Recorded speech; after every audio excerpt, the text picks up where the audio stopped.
Yung ganitong luto sa sinigang ay talaga namang mapaparami ka ng kanin. Uy, hinay-hinay lang, di ka na bumabata. Yun ay tingnan nyo naman napakalambot. Kaya naman tara, simulan na natin. Ang lambot.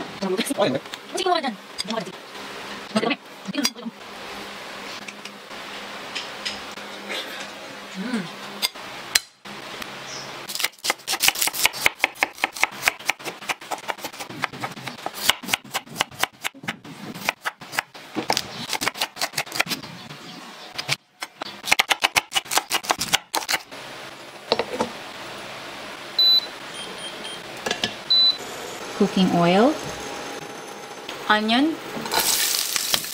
Lutuin lang natin yung sibuyas hanggang maging translucent bago natin ilagay yung bawang. Ito namang wangba. Mga 30 seconds lang kapag humalimuyak, okay na yan. Bango humalimuyak. Hulog na rin natin ang kamatis. Lutuin ng kamatis, wag halo ng maluto. To the point na nalalasak or nadudurog mo na siya. Kaya ng pagdurog niya sa puso mo. Charot. Pata slices. Buto-buto na may kahalong laman at taba. Oh, sarap oh. Bone marrow. So, hayaan lang natin yan mag-brown.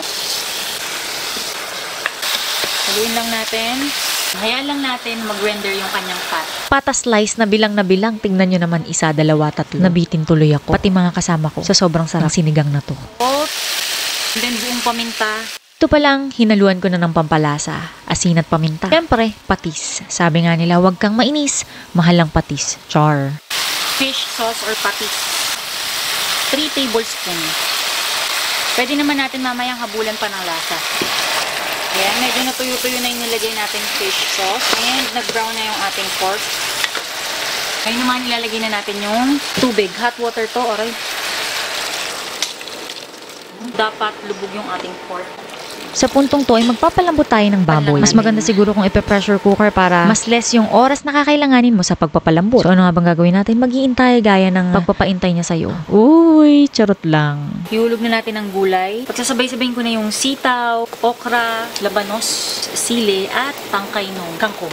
Kaya lang natin maluto at lumambot yung mga gulay ng mga 2 to 3 minutes or depende sa inyong liking.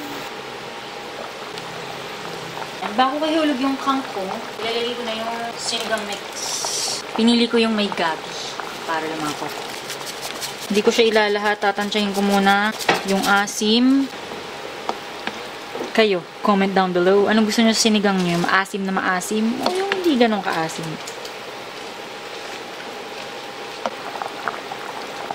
Sarap.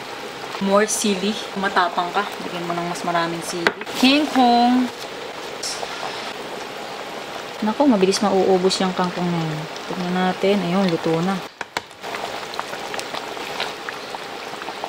Nakita nyo naman, ginisa natin sa kamatis, bawang sibuyas para mas masarap at mas malasa. Comment down below, ganito ka rin bang magsinigang? Or yung pinapakulot, hinuhulog na lang. Siyempre, meron tayo ditong patis at sili.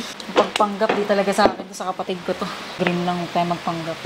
Ito na nga, kainan na. Kahit ano pa mang sinigang yan, basta laman siya. Abay, talo-talo na yan. Kita nyo naman yan, oh. Lambot, oh. Kita. Pusang galang ang sabaw na to. Sabaw ko to. Tinitira mo yung sabaw ko, hindi nga to maanghang. Hindi, nanghangang ko kasi yun sa inyo. Sarap, be. Bigyan mo si Papa nito, sarap. Dito lang tayo sa hindi maanghang. Shucks, ang lambot. Ito, labanas. Ito.